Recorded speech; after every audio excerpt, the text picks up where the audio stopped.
A stay-at-home mom wants to make smart financial decisions. What does she need to know? Then, marriage and divorce, two very complicated circumstances. Family lawyer Deborah Todd will share her expertise to ensure your rights are protected. And have debt? Want to pay it down sooner? Learn how. All this and more on The Wealthy Life.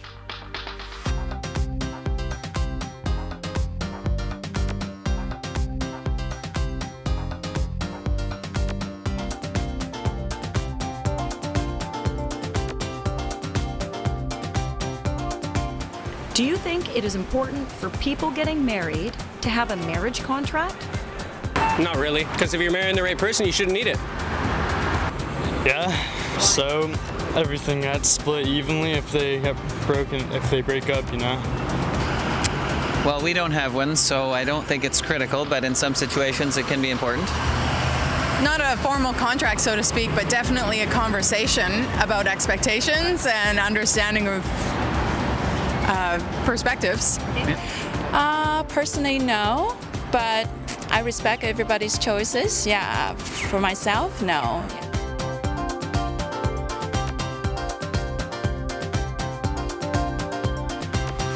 Today's guest is Selma, a work-from-home mother wanting to ensure she's making smart financial decisions. Welcome to the show, Selma. Thank you so much. I'm really happy to be here. Now, making smart financial decisions is important, and I want everybody to make smart financial decisions.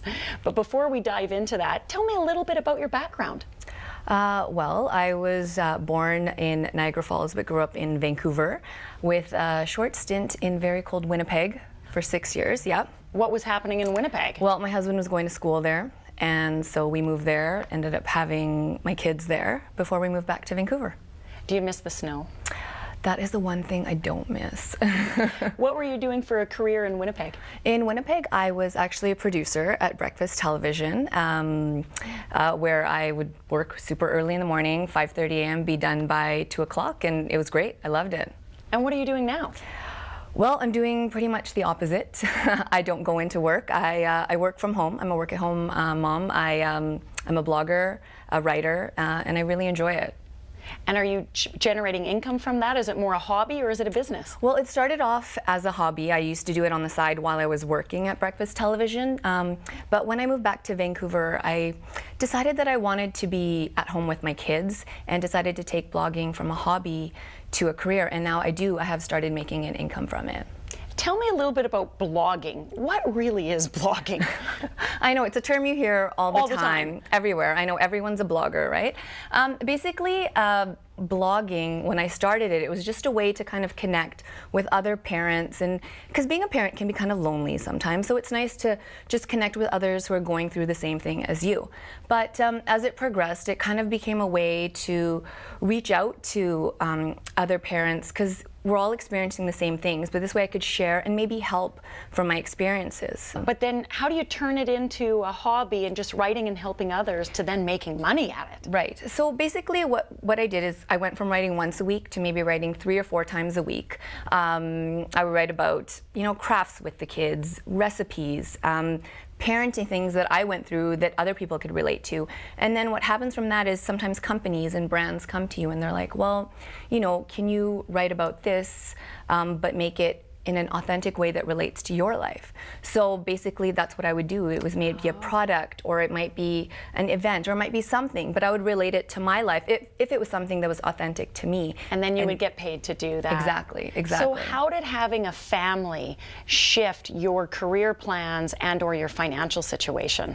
It's so funny that you ask me that, because growing up, the two things that I never wanted to do was I never wanted to be a stay-at-home mom, and as I was going into my career, I never wanted to own my own business. I just wanted to be a creative and do what I like to do. And now you're doing both combined into one. I'm like the exact opposite. I'm working from home, I stay at home with my kids, and I'm running my own business. And are you loving it? I love it. I absolutely love it. So you think you maybe just had this wrong idea of what that looked like?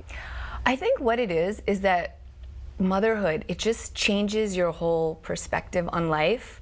What you want to do, where you want to be. It really is such a big shift. And I think that's why what I wanted to do in life shifted as well. Well, what's your big question for me today?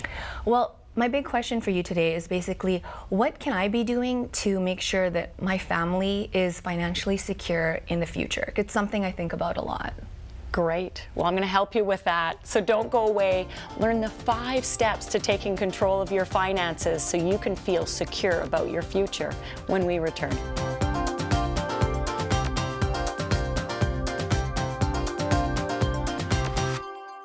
The Wealthy Life is brought to you by investment dealer Raymond James. Life well planned. See what a Raymond James advisor can do for you.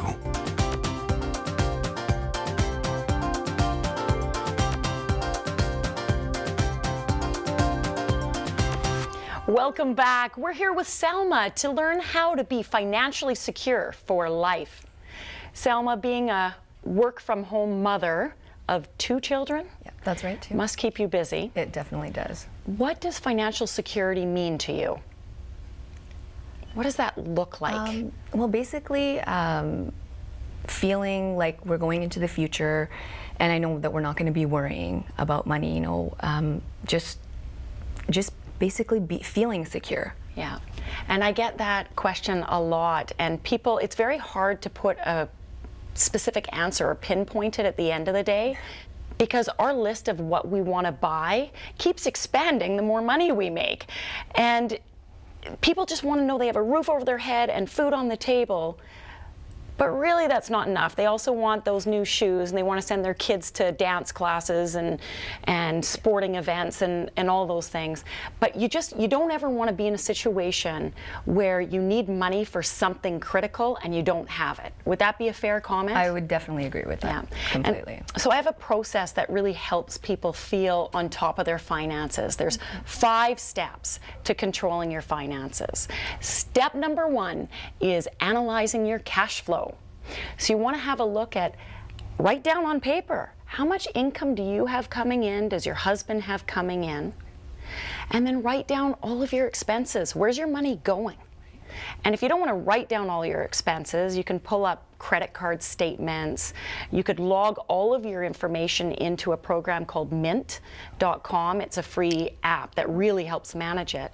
But at the end of the day, you want to look at, is your income greater than your expenses? Are you currently saving? We are trying to, yes. Good. Yes. There is no try, there is only do.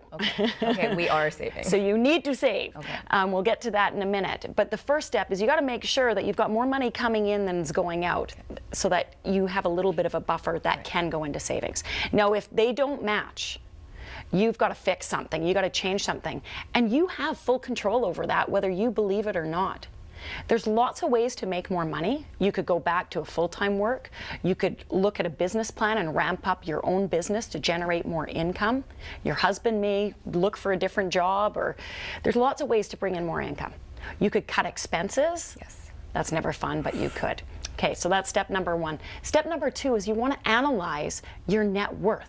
So you want to list all of your assets, like house, vehicles, investments, and all your debt, your liabilities.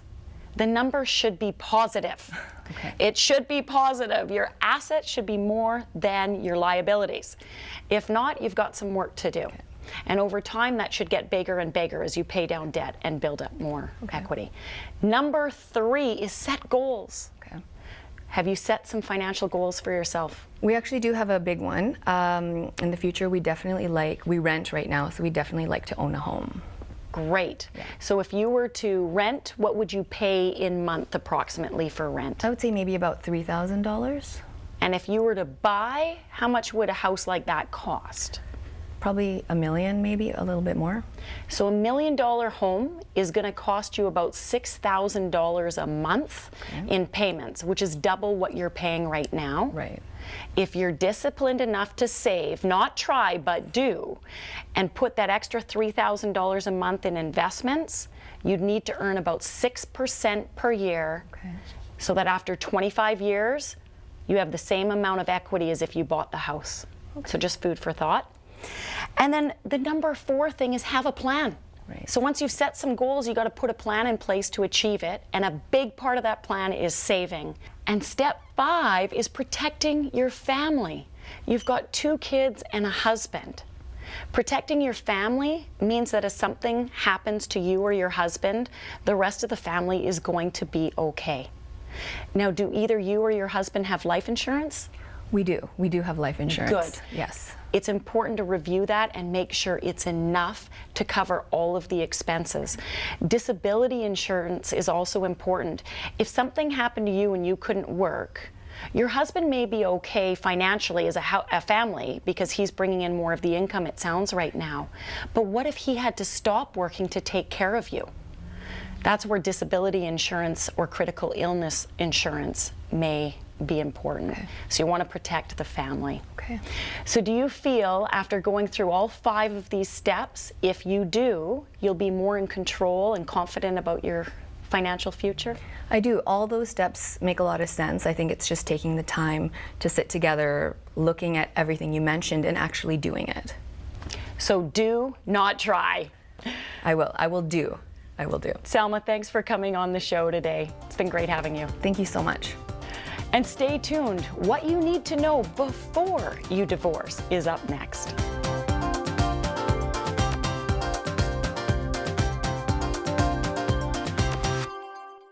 The Wealthy Life is brought to you by investment dealer Raymond James. Life well planned. See what a Raymond James advisor can do for you.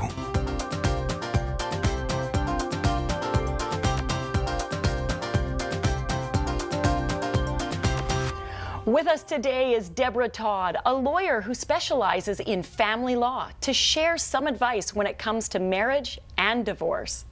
Welcome, Deborah. Thank you. I tell you, talking about marriage is maybe a little more fun than talking about divorce. Both are costly, though, aren't they? Both are costly, yeah. Tell me a little bit about your background. How did you get into law? Oh, gosh. Well, I've been practicing now for at least 35 years, probably a little bit more. And 35 years ago, I was in university. Before that, I was in university, and I decided, trying to decide what I wanted to do with my life. My husband at that time decided he was going to go to law school, so I took the cue from him and pursued that. Now, are you still married today? No. No. So it was your first husband that actually talked you into becoming a lawyer. Yeah. And then he's out of the picture. Yeah, he didn't go to law school, and we divorced. So I've been through a divorce. I've actually been through 2 divorces, and now I'm on my own and happily practicing law. So you know firsthand what it's like to go through such a difficult separation and divorce. Yeah. Is that help inspire you on pursuing this area of law? It helps me understand what my clients are going through, definitely. It's a very difficult time in life, and I have all sorts of empathy for what my clients go through. So. Well, I know that a lot of divorces end up in heated battles and arguments. Mm-hmm. Do marriage agreements help prevent that? They're designed to do that, and that's what we try to do when we create them. The law now is, there's a new act in British Columbia called the Family Law Act, and it provides that if you are married or if you live with someone for in excess of 2 years, and then separate, you're going to basically share everything that you have. That means your assets, your debts, and your income. There's some exceptions to that, but that's the idea of the law. So if you want something different than the law states, it's really important to have your own customized marriage agreement in place. That's right. How many people have marriage agreements? Is it common? More and more now, particularly since the new legislation has come in. And I think across Canada, most provinces are bringing in similar legislation. So yes, people are trying to develop their own contracts to prevent the family law legislation from taking effect. Now, what happens if you don't have a marriage agreement? Well, as I said, you're going to be splitting what you have with your spouse equally, and that may be fair, that may be not a bad thing, but typically people don't want that. They want to protect what they have before a marriage or a relationship, and they want to protect their income if they separate. What do you commonly see included in a marriage agreement? What are some of the topics that people cover? Well, the law does try to provide that property that you bring into the marriage or into the relationship, you are able to take that out at the end as your separate property. But particularly in British Columbia, that law is very uncertain right now. Those cases are being challenged in the courts, and we don't know that the those exclusions or those protections are proving to be adequate. So contracts do exactly that. They say, we typically attach lists to the contracts saying, this is the property I have when I come in, and this is the property you have, and if we should separate in the future, we're each going to leave the marriage with what you brought in. What's mine is mine, Yeah. what's yours is Yeah. yours. And of course that's easy to do at the beginning, Yeah. and I think this is when people should set up their marriage agreements, is when everything's blissful. Yes. Because at the end it's not, and I've seen too many of my friends go in with great grandiose ideas that, oh, if we separated, if we split, we'll be fair, we love each other. Well, guess what happens at the end? They don't like each other. It's very difficult because you should do it right at the beginning, preferably before you move in together. So is it a red flag if one person suggests it and the other says no, and it starts to create a battle before you even get married? Is that a red flag? It is a red flag, and it is a battle, and it's a very difficult thing to do, but it's something that it's worthwhile doing. You might as well have that discussion at that point in your relationship before it's too late. Well, and I think in having that conversation, even if it does create some tension, can be used as a deepening of the relationship. If you're not wanting to talk about what would happen, and I know it's not fun, it's like talking about death. Nobody likes planning or talking about it. But by talking about it, it can actually bring you closer together as a couple. It can be a very good foundation for your relationship if you can survive that discussion. Now, why? I think the reason people don't do marriage agreements is they don't like talking about it. They're uncomfortable. But two, it's a cost. Is it expensive to set up? No, it's not. Legal fees are expensive, but marriage agreement typically would cost, let's say $1,000 to $2,000. So it's something that's well worth doing. And can a couple go into just one lawyer and get it all done? No, each spouse, each person needs their own independent legal advice. If they don't get that, the agreement will be overturned at a later date, because a judge wants to know when you're signing an agreement that you had a lawyer, that you understand the nature of the rights that you're giving up, and that you signed it from your own free will. And I guess earlier you talked about how you need to list everything financial, your assets and your liabilities. I think children as well, you need to have a discussion about custody and who's going to look after the kids if you were to separate. And not so much the children, because the courts will always look out for the best interests of the children, and it's very hard to predict where children will go. But really crucial is to have full disclosure of all your assets and all your debts when you're signing the agreement. Do people get sneaky sometimes and not disclose? No, typically when they understand the reason for it, they will disclose, because if it's not disclosed, it's not in the agreement, I just tell them it's not protected. So then everything comes out. So if you try to hide something, you could get yourself in trouble. Yes. So what's the one piece of advice you recommend to people before they get a divorce? Well, they need to go and talk to a lawyer really before they even discuss the separation with their spouse, because there's things you need to protect. You need to be careful about how you're going to divide your assets. So get legal advice. Get legal advice. Deborah, thank you for being on the show today. It was great having you. You're welcome. And don't go away, because when we return, learn how to pay down debt faster.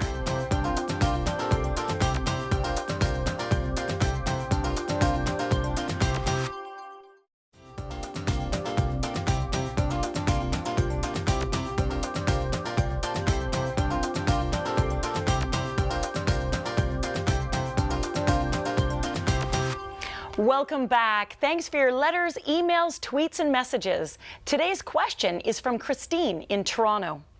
Dear Sybil, I have been self-employed for the past 10 years, and during the building phase of my healing business, I have created a large debt of just over $70,000 on credit cards. I make about $70,000 per year in my business, but my tax papers show a lot less income. A couple banks in Canada I have approached are not able to give me a consolidation loan. One bank even refused me because I have $30,000 in RSPs and $20,000 in tax-free savings. Do you have any creative suggestions? Do you know about the companies on Canadian TV who offer consolidation loans? Thanks for your help, Christine in Toronto. Christine, great question. It must be a terrible feeling being in debt, and hopefully the following tips will help get you out of that hole. Number one, your gross income that you're earning in your business is not your actual income. What is shown on your tax slips is really about the amount of income you have to spend. So you need to look at your cash flow and make sure you're not spending more than you're earning. We need to stop the bleeding any further and start focusing on getting rid of that $70,000 worth of debt. A consolidation loan is a great idea as it puts everything together into one loan, and then you can make one big payment every month until it's done. Hopefully, though, the consolidated loan has a lower interest rate than what you're paying on all of your other loans, and that's typically the case. So you want to go back to the bank with a game plan to see if they will allow you to put everything together. Offer to cut up all your credit cards if they transfer those balances over. Something else you can do is apply for a low interest credit card, transfer your balances to it, but you got to cancel all those other credit cards. Another option to help a little bit is to take your tax-free savings account money and pay off part of your loan. Once your debt is done, you can then take that money and start saving it back into your tax-free savings account again to build it up. I hope that helps, Christine. And that wraps up this edition of The Wealthy Life, helping Canadians make smart financial decisions. Join the conversation on social media and tell us your story. Go to thewealthylife.com to ask your financial question and make the most out of what you have.